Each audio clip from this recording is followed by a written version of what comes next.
Hi, my name is Phil. I like to talk about politics, and in this viewer's choice, I'll be discussing the extent to which anti-EU rhetoric seems to have been toned right down over the past few years, as the countries outside of the UK have seen just what a mess leaving the EU causes, well, for the nation dumb enough to actually do it. But first, if you'd like to see more of my videos, then please subscribe to the channel and click the bell notification icon. So, remember a few years ago, in France, Marine Le Pen was making her father's National Front Party credible and made it to the last two candidates for the French presidential election.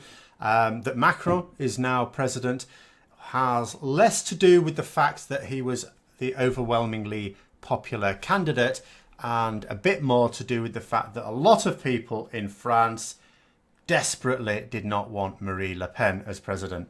And as the UK was gearing up for Brexit at the time, having voted for it the previous year in a referendum, the various far-right loonies around Europe were pushing the idea of their own country leaving the EU. Le Pen was no different, and the term Frexit even came into being.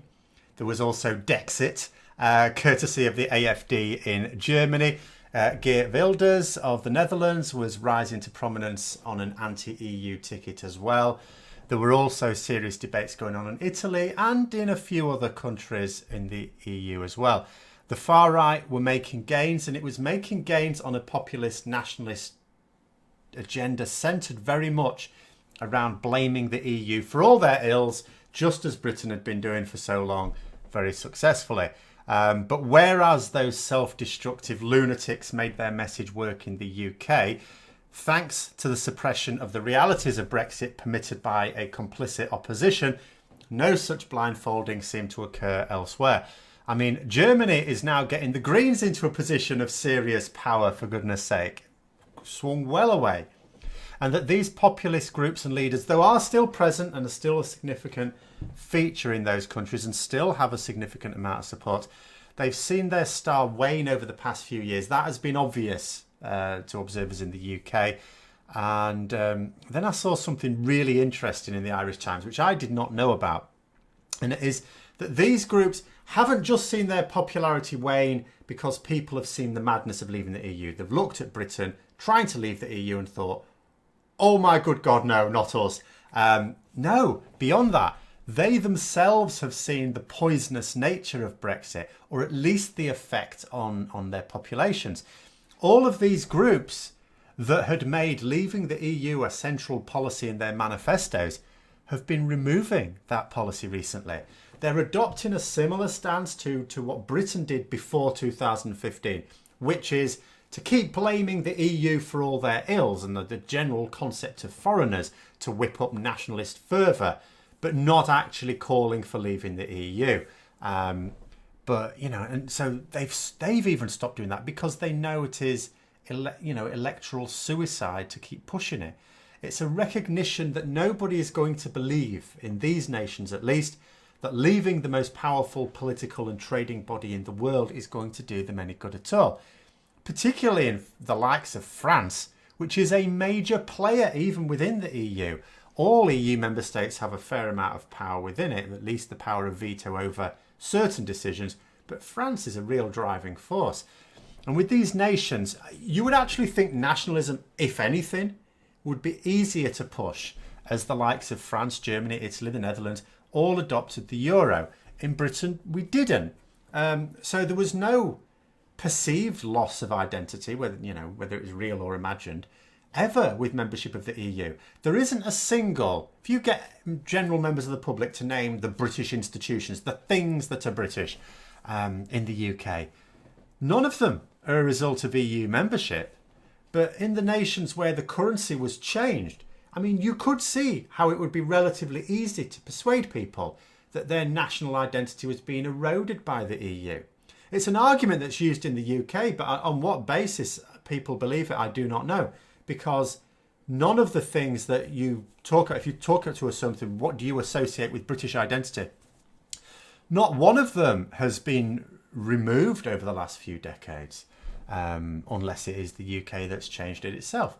But no, Brexit has been shown to be such a monumentally self-destructive idea that any thoughts of diverging from the EU is now a completely fruitless political position to hold on the continent, and Republic of Ireland, of course, as well. And, after all, nationalism works on the basis that your nation would be stronger. It's good enough on its own right, this exceptionalism. It's good enough in its own right to become stronger and prouder if it just removed the shackles from lesser countries. But Brexit has utterly humiliated the UK, brought it low. Our influence has now all but evaporated. If you try and think of how we've been able to use our influence in the last few years, honestly, I can think of not a single example, not one. We do not anymore even hold a seat on the International Court of Justice.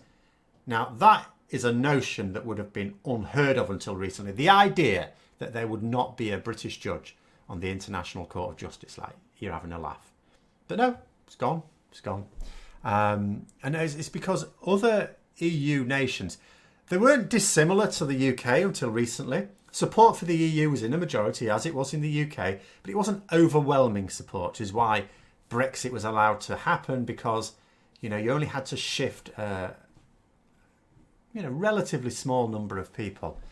And it was the same in Europe. And now it still is an overwhelming support on the continent. Again, I was reading, there's 61% approval effectively for membership of the EU, which is not the overwhelming one you would like to think, but it's still a significant majority now. Much higher than it was before Brexit. And the other EU nations have also been able to enjoy a benefit in the last few years that the UK has been deprived of, in that in this culture, politicians have been able to talk about the benefits of membership, in, as I say, that environment of renewed approval. Whereas in the UK, we've just been fed a constant diet of false downsides to membership. At best, a few counter arguments to those downsides. We haven't seen in the popular press or even in the BBC anyone actually saying, we get these benefits from membership. The average person on the street, even the ones who don't want to leave, probably can't tell you too many benefits of membership because that hasn't been communicated to them.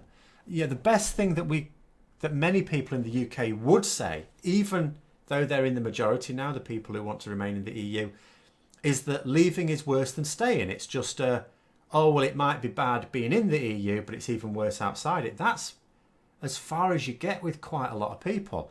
It's only quite a small minority in the UK, I think, that really believes in the European project and really appreciates the benefits. I think there's going to come a time in the next few years when we once again appreciate the benefits, but that's by losing them, by no longer being able to take them for granted, because very few people in this country even know what the European project's all about or what we get from the EU, what the EU does. Nobody's telling anyone that doesn't put the time and effort into educating themselves. But at least in other countries around Europe, they are much more unified than they were. And that's just with how Britain's been going now. Imagine how much more unification there's going to be when we've gone through with Brexit and when we've dispensed with the transition period, or we keep extending the transition period year after year because when it comes down to it, we really don't want to jump over that cliff. Imagine how much more of a unifying effect that is going to have on those nations as well. So I hope you enjoyed this viewer's choice. If you'd like to take part in others, then just click on the channel name and then click on the community tab and you'll have access to the latest poll where you can also suggest topics for future videos. And if you'd like to support the channel further, then also please click the Patreon link for details. And until next time, I'll see you later.